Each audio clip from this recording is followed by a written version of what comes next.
اصل کشف ہے حجابات کا اٹھ جانا، پردوں کا ہٹ جانا۔ کتاب میں کئی باریک اصطلاحات ہیں جو اسی کشف کے درجات ہیں۔ محاضرہ یعنی دل کا اللہ کی بارگاہ میں حاضر رہنا، مکاشفہ یعنی باطن کی آنکھ سے حقائق کا کھلنا، اور مشاہدہ یعنی دل کی آنکھوں سے براہ راست حق کا دیدار یا اس کی تجلیات کا تجربہ کرنا۔ تو اصل بات پردوں کا ہٹنا ہے۔ یہ کون سے پردے ہیں؟ یہ کئی طرح کے پردے ہیں۔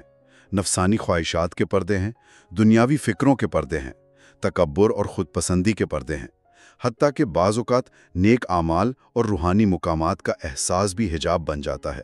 کشف المحجوب کا مطلب ہی ہے چھپی ہوئی چیز کا ظاہر ہونا یا پردوں کا اٹھایا جانا۔ تو آج کی اس گفتگو کا اگر خلاصہ کریں تو کشف المحجوب کا آخری حصہ سالک کو سوالات پوچھنے کی سطح سے اوپر اٹھا کر ترک سوال، سپردگی، ادب اور پھر قلبی واردات کی دنیا میں لے جاتا ہے۔ جی، ہم نے دیکھا کہ حال، وقت، وجد اور سما یہ محض جذباتی کیفیات نہیں بلکہ معرفت الہی کے راستے کے اہم تجربات اور مقامات ہیں جن کے اپنے اصول، آداب اور شرائط ہیں۔ خاص طور پر سما کی بحث سے یہ واضح ہوا کہ اس کی اصل روح کیا ہے اور حدود کیا ہیں۔ پھر یہ بنیادی نقطہ سمجھا کہ شریعت اور حقیقت الگ نہیں بلکہ ایک ہی سکے کے دو رخ ہیں، جڑ اور پھل کی طرح۔ شریعت کے بغیر حقیقت گمراہی ہے اور حقیقت کے بغیر شریعت بے جان۔ علم الیقین سے حق الیقین تک کا سفر اسی ظاہر و باطن کو ساتھ لے کر چلنے سے ہوتا ہے۔ بالکل، اور اس سفر میں اللہ والوں کی صحبت اور اللہ سے ایک مضبوط باطنی نسبت یعنی تعلق کی جو کلیدی اہمیت ہے اس پر بڑا زور دیا گیا۔ یہی چیزیں سالک کو اپنی ذات کی نفی یعنی فنا اور حق کے ساتھ بقا کی منزل تک پہنچاتی ہیں۔ قبض و بس جیسی کیفیات اسی راہ کے اتار چڑھاؤ ہیں۔ اور آخر میں کشف کا حقیقی مفہوم سامنے آیا کہ یہ کرامات یا غیب دانی نہیں بلکہ نفس، دنیا اور خودی کے وہ پردے ہیں جن کے اٹھ جانے سے حق کی معرفت اور مشاہدہ نصیب ہوتا ہے۔ یہی کتاب کا نام بھی ہے اور اس پورے روحانی سفر کا مقصود بھی ہے۔ یہ وہ مقام ہے جہاں لفظ خاموش اور معنی روشن ہو جاتا ہے۔ یہ سب جاننے کے بعد ایک سوال ذہن میں آتا ہے جو شاید آج کے دور کے لیے بہت اہم ہے۔ آج جہاں ظاہر پرستی زیادہ ہے، رسوم کا غلبہ ہے، کیا ہم ان باطنی کیفیات کو جیسے حقیقی وجد، روح پرور سما، صحبت صالحین کا اصل فیض، ان کو ان کی اصل روح کے ساتھ زندہ رکھ سکتے ہیں؟ کیا کشف المحجوب میں بیان کردہ یہ گہرائی آج بھی ہمارے لیے ممکن ہے یا یہ صرف کتابوں کی باتیں رہ گئی ہیں؟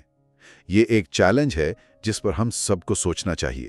اگر آپ کو یہ روحانی سفر پسند آیا تو فکر نامہ کو سبسکرائب کریں۔